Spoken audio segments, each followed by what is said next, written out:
What is going on, my broskiis? My name is Toadskii, back again, here to bring you guys yet another One Piece Treasure Cruise video, and today we are here to talk about KIZUNA Clash against Moria. Now, this is a very, very special KIZUNA Clash, as many of you guys would know. This is the co-op KIZUNA Clash, the first of its kind on One Piece Treasure Cruise Global. So in this video today, I have two sets of teams for you guys. The first set of teams is going to be a full free-to-play set of teams that you can build and clear this event with. It'll be able to last for a decent amount of time. I'm not going to say it's the best team in the world because they're not. They're free-to-play teams, but they get the job done. And then obviously you'll have the summonable units with the new Luffy, Nami, Brook in my set of teams, which you guys will see after that.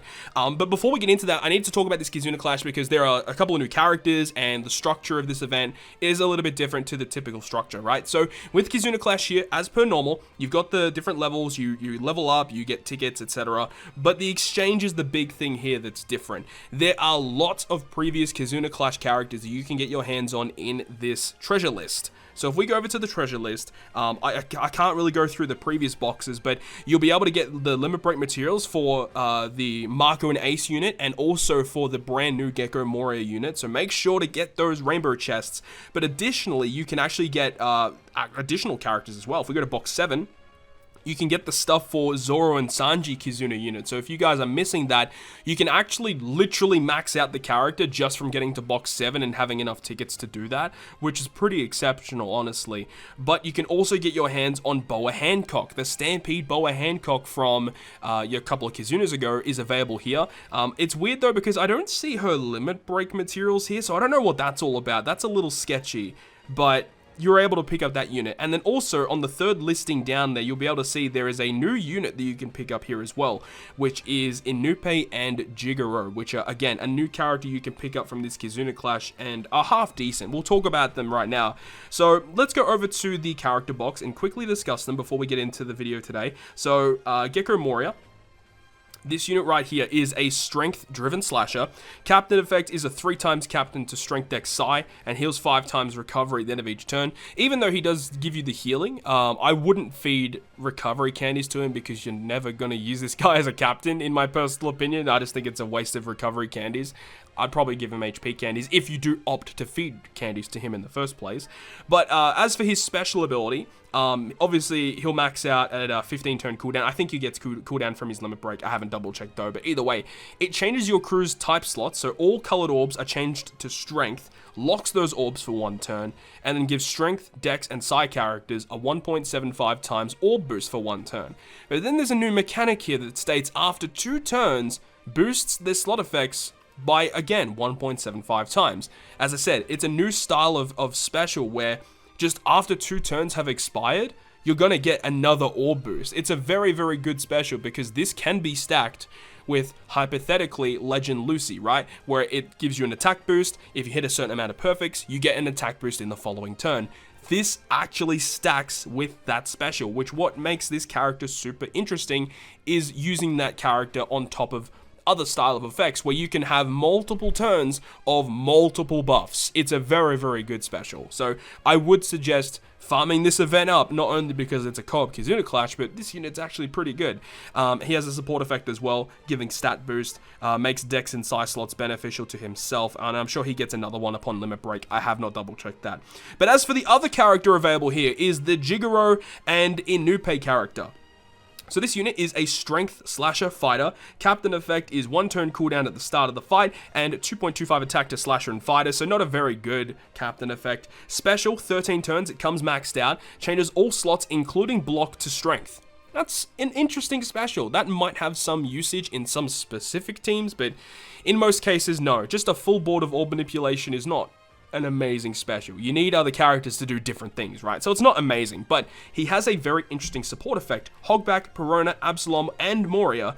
Once per quest, if the supported character activates their special, changes strength, dex, psi character slots that are empty, bomb, G, or tandem into strength. That is actually pretty nice, to have a support effect that you can proc and get matching slots from that. Very, very, very, very intriguing. It doesn't change block orbs though, which is a little unfortunate, but it does change a variety of different slots, right? Very, very interesting style special there, and can be attached to a lot of decent units. Hogback and Absalom, not so much, but there are plenty of Perona and a pretty good amount of Moria characters that you can attach this character to. So overall, pretty interesting. So those are all the new characters that are available from this KIZUNA Clash. Make sure to get farming, but without further ado, let's get into the KIZUNA Clash against Gecko Moria. So getting into the swing of things for this KIZUNA Clash, first of all the clips you're seeing in this video were from my live stream. I did live stream the opening hours of the co-op KIZUNA Clash, so hopefully you guys came out to the stream, and it was a really good one, chilling out. We actually made it to level 55 of the KIZUNA within the first like 2.5 hours of the event, which was really cool. So in this part here, we're first of all going to be showing the free-to-play teams, and of course there's going to be timestamps where you can scroll across and pick whichever ones you want to have a look at. But as for the free-to-play set of teams, this one is against the quick variation. This is level 1, by the way. All the free-to-play teams start at level 1, and then my personal teams will start after that, so level 4, 5, and 6. So for the quick variation, you want to be bringing a team predominantly of free spirit strikers and slashers, as those are the characters that get their cooldowns reduced at the start on stage 1. Stage 2 mini boss will have the ability to change all your orbs into empty, and they're locked for 1 turn. And also they have end of turn healing. And remember, on stage 2 mini bosses, you got to be very careful, because this is where they will reduce your character's cooldowns. So you want to be killing them as soon as possible, if at all possible, really. And then on the final stage, stage 3 against Gecko Moria, he has a full immunity buff. He actually has a full immunity buff on all variations of this fight, so conditional boosters are not going to be commonplace in this specific KIZUNA Clash, unless if you are bringing the combination of 6+ Usopp and conditional booster against delayed enemies. That can work, and that's actually what I'm using in one of my teams, which you guys will be seeing a little bit later on in this video. But also something to note about stage 3 is that all of your slots are changed to badly matching, so depending on your team composition, you could actually make them beneficial depending on like a special ability or something like that, or if you have some type of special that can just give you orbs, right? That's going to be very good. And then also all of your specials will be special binded for 5 turns, so that's also going to be a little bit of a problem. So in order to get around that, you can use Coliseum Hody Jones, who's great, or you can use Shanks Crew as your friend captain. That also works very well. But the thing about it is after level 73, your friend captain will be binded for 6 turns, 3 turns with socket. So having Coliseum Hody Jones is really good here, because you can unbind him with Coliseum Hody Jones, which is really good. So this team specifically, I don't think it's going to last until level 73. But look, if you are full on free to play and you are struggling to build a team, this team can beat it. This variation, by the way, the quick variation, you cannot use an orb boosting effect. So that's the big downside here, is on this specific team, we relied on the switch ability of the Akainu and Fuji dual unit to give us an orb boost. But yeah, you can't use an orb boost on that stage. So another way about that would be by utilizing the Nightmare Luffy friend captain, which can give you an orb boost if you used his special on stage 2. That's another really good way to get around it, I suppose. But anyways, moving on to the next variation, which is the strength variation. On this specific one, you'll get cooldowns given to slasher, cerebral, and powerhouse characters. So you want to be building a team predominantly of those typings. This specific team, by the way, does a lot of damage, and it's going to be able to last for a pretty good amount of time. So I think that if you are going to be full on free to play, this team actually puts in work, right? Stage 2, again, you'll be dealing with a mini-boss where you'll be inflicted with blindness this time, or remove SFX as the game dubs it as. So with this variation, you need some sort of way to get rid of the blindness debuff, and in this situation here, we're using the special ability of the Christmas Nami to remove 3 turns of that blindness, which means that if we kill this stage in 1 turn, which we do, it'll actually enable us to remove all the blind after the preemptive attack of stage 3. So stage 3 against Gecko Moria, as we said, he has a full immunity buff, so conditional boosters are not going to be that good of a choice here, but he also has 5 turns of damage threshold, which means you need to remove that, because damage threshold is very tricky to get around. So make sure to have some sort of way to remove it, or I guess hypothetically you could actually use Carrot as a captain, I suppose. Actually, that might kind of work, actually, because Carrot can just bypass that. Either way, you need some sort of special that can bypass the damage threshold there, and it's 5 turns, so Raid Zora is going to be our unit of choice here, because he also gives color affinity to all but 1 unit on this team, because they're all slashers, aside from the Nami character. Also, 5 turn of chain coefficient reduction, so Shanks is going to be really good here as a friend captain once again, because not only is he a slasher, which Zora gives color affinity to, he also has type advantage being a quick character, and he also chain locks, which means you don't have to worry about that chain debuff. And another another thing as well is that after level 74, 5 turns of blue shield defense up will be inflicted. Now this team, as it's currently built, won't actually remove it, so you'll need to put some sort of unit in that can remove that. If you've got Rare Recruit Bobbin, he's a perfect unit because he removes Threshold, he removes the defense. He's just really, really good. Now this is the last variation against the Dex boss. So for this one, you want to be building a Strength, Dex, and Quick based team because those are the typings that will get their cooldowns reduced here. On stage 2, you're going to be having to deal with 5 turns of a 1.1 times chain lock. It's a very, very bad chain lock. So the way to get around that is by using Colosseum NL special. He actually completely removes all turns of that. And because your captain is driven, he actually gives you a chain boost because we are using Akainu and Fuji as our captain here, which is really good.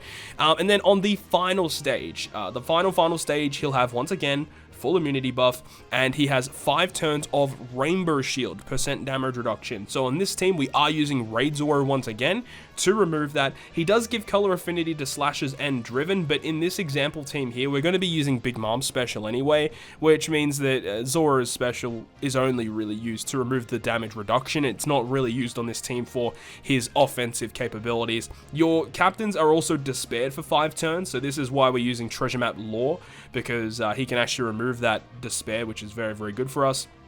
And then on level 72 and onwards, you'll get a full board of block orbs, which this team can easily counter just by using the special ability of Treasure Map Big Mom. So no problems whatsoever with this team. And again, this team is going to be hitting really, really hard. On the final boss stage, there is no effect that is used on this team that can give you a chain debuff or chain buff. So you could potentially swap out the friend captain Bullet for Shanks' crew, for example. And even though Shanks' crew doesn't get cooldown reduction at the start of the fight, remember he is a boosted character, so he's going to start off with max specials anyway, and he'll give you a huge 3.5 chain lock, which I think honestly might actually do a bit more damage than just having Bullet as your captain here, but at the end of the day, it's still going to last a pretty long time. I think the Dex variation is by far the easiest of all 3 variations. There's just not that many debuffs that you have to take into consideration. Here come the Whale team. So these are the teams that I've been using so far on this KIZUNA Clash to get to where I am right now. Obviously, this team is the quote-unquote best or most optimal team in terms of getting tickets. This team is a 2.85 times ticket boosting team with 2 Luffys, the Brook, and the Nami. So there's lots of tickets here available here. Of course, if you want to get more tickets yourself, you can definitely use a friend captain Luffy, because Luffy is super effective against all types, and so is the Nami and the Brook. If you were lucky enough to get the Nami and the Brook as well, it's going to be really, really good for basically getting through this KIZUNA, because not only do they hit super effectively against all types, but they also have amazing specials that counter some of the effects that you'll be encountering in this KIZUNA Clash overall, right? And of course, utilizing a friend captain Nightmare Luffy enables you to get more tickets. It has a fantastic captain ability. He's got a great special ability that can basically counter perfectly the quick variation of the KIZUNA Clash, where you can't get an orb boost on the final stage, but if you use his special on stage 2, you can get an orb boost on the final stage. There is a small problem with that though, is the fact that there is a chance that you may encounter the hidden boss, which is actually Bartholomew Kuma, and Bartholomew Kuma does not have a lot of HP, so hitting the 3 perfects in order to get the orb boost in the following turn is basically impossible, unless if you're running like non-boosted characters, or basically the characters that don't get any stat boosts. You'd have to be running some of those characters in order to actually get that to work, because it's very, very tricky, because as soon as you launch his special, your team gets a 2 times attack boost, so kind of tricky to actually get the orb boost in the following turn if you encounter the hidden stage. Not much you can really do about that though. It is what it is. If you die, you just have to rely on your teammates or other people to pick you back up to get ready in the KIZUNA Clash. So yeah, for the strength and the quick variation in this team so far, or in this video so far, I do use the 2 same teams, using Kuro and Shanks as the other 2 units, and then obviously bringing all of the boosters. And then against the Dex variation, which you guys will see right at the end, we do actually bring that combination that I mentioned a little earlier in the video, which is the 6+ Usopp plus conditional booster unit. And the conditional booster that I opt to bring is 6-star Katakuri, because not only is he just a fantastic unit in terms of providing a conditional boost, but he also is a strength unit which gets type advantage, and his stats are very good. So all of those combinations make a lot of sense to bring him in tandem with Usopp to guarantee us the 1.75 conditional boost.